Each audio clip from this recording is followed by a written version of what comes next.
تنہائیاں رات کی جرائم میں گزر رہی ہے، تنہائیاں رات کی برائیوں میں گزر رہی ہے، سن لو اللہ کے رسول علیہ السلام فرماتے اس حدیث کو دل پہ لکھ لینا ہو سکے تو اللہ کے رسول فرماتے ہیں کہ اللہ فرماتا ہے جو تنہائی میں گناہ کرتا ہے وہ میرے ساتھ اعلان جنگ کرتا ہے۔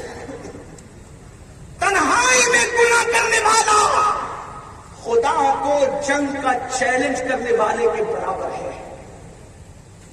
اللہ فرماتا ہے میں اس سے اعلان جنگ کرتا ہوں، اللہ فرماتا ہے میں اس سے اعلان جنگ کرتا ہوں، اور اکیلے میں گناہ کرنے والا مجھ سے اعلان جنگ کرتا ہے۔ ہماری اوقات اتنی ہے ہم کسی محلے کے کارپوریٹر سے نہیں جیت سکتے، ہماری اوقات اتنی نہیں ہے، محلے میں اگر اکیلے گلی میں چل رہے ہو تو کتے سے بھی ڈر لگتا ہے، جو قوم کتے سے بھی ڈرتی ہو اور جو کارپوریٹر سے بھی جیتنے کی اوقات نہیں رکھتی، اکیلے میں گناہ کر کے خدا کو جنگ کا چیلنج کر رہے ہو، اللہ کو جنگ کا چیلنج۔ اور جو اللہ کو جنگ کا چیلنج کرے اس کا انجام کیا ہوگا؟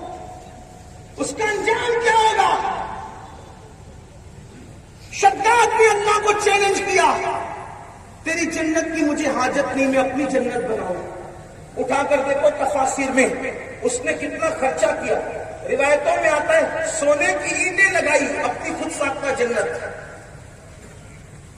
مشک کی مٹی بچھائی اپنی خود ساختہ جنت میں، اس کے کنکر جو نبیوں سے سنے تھے کہ ہیرے جواہرات کے ہیں تو اپنے خطوں کی دماغ کے خطوں کی بنیاد پر ہیرے جواہرات بھی دنیا کے بچھا دیے، حالانکہ دنیا کا مشک، دنیا کے ہیرے جواہرات، دنیا کا سونا چاندی، جنت کے سونا چاندی کا کیا مقابلہ کر سکتا ہے؟ لیکن اس کو خط تھا، اللہ کو چیلنج کیا اور بنا لی خود ساختہ جنت، خود کی جنت بنائی، خود کے پیسے کی بنائی، خود کی فوج سے بنائی، خود کے مزدوروں سے بنائی۔ اللہ کی شان دیکھ، اللہ کو جنگ کا چیلنج نہ کرنا، خدا کا مقابلہ کرنے کی کوشش نہ کرنا۔ مجھے یقین ہے کوئی بھی مسلمان اس نیت سے گناہ نہیں کرتا کہ وہ اللہ کو چیلنج کر رہا ہے، لیکن اللہ تو کہہ رہا ہے نا کہ اکیلے میں گناہ کرنے والے، تنہائی میں گناہ کرنے والے تو مجھے جنگ کا چیلنج کرتا ہے۔ سوچو تباہی کیا ہوگی، بربادی کیا۔ لوگ کہتے ہیں مولانا مسلمان کٹ رہے، میں نے کہا کیوں نہ کٹے، جب رات کی تنہائیوں میں بات کرے اللہ کہتا ہے میں جنگ کا چیلنج کرتا ہوں اس قوم کو۔ خدا جب جنگ کا چیلنج کرے تنہائی میں گناہ کرنے والوں کو تو یہ قوم کٹے گی نہیں، یہ قوم تباہ نہیں ہوگی، یہ قوم برباد نہیں ہوگی۔ جس کو پاس شریعت کا خوف خدا، وہ رہا کیا رہا، وہ گیا کیا گیا۔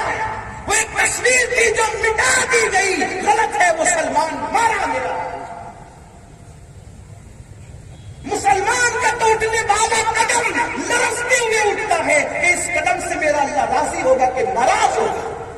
ہم نے اللہ کی کیا پرواہ کی، ہم نے اللہ رب العزت کی رضا کی کیا پرواہ کی، خدا کو راضی کرنے کی کیا کوشش کی۔ ہم تو دنیا دنیا دنیا میں غرق ہو گئے، ہمیں دنیا کے سوا کیا سجائی دے گا؟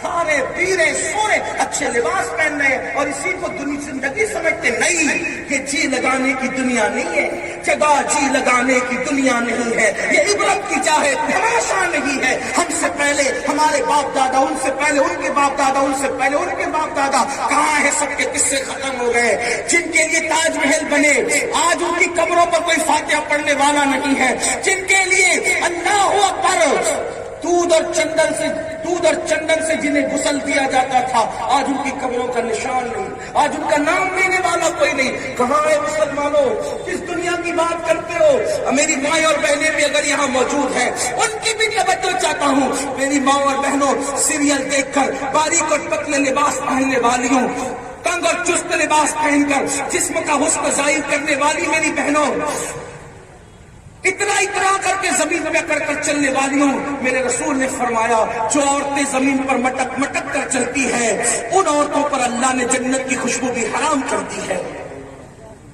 دوپٹوں کو مفلر بنانے والی میری بہنوں، اللہ کے رسول علیہ الصلوۃ والتسلیم فرماتے ہیں کہ میں نے معراج کی شب جہنم کے اندر کچھ عورتوں کو ننگی آنکھیں منہ لٹکے ہوئے ملاحظہ کیا، تو میں نے پوچھا یہ کون عورتیں ہیں جو ننگی ہیں اور آنکھیں منہ جہنم میں لٹکی ہوئی ہے؟ جبریل امین نے عرض کیا آقا یہ وہ عورتیں ہیں جو پردہ نہیں کرتی تھی۔ اتنا نازک ہے عورتوں کا معاملہ، کوئی ڈانٹ دے تو ان کے آنسو نہ تھمے اور جرائم اتنے کہ اپنے آپ کو جہنم کا ایندھن بنایا۔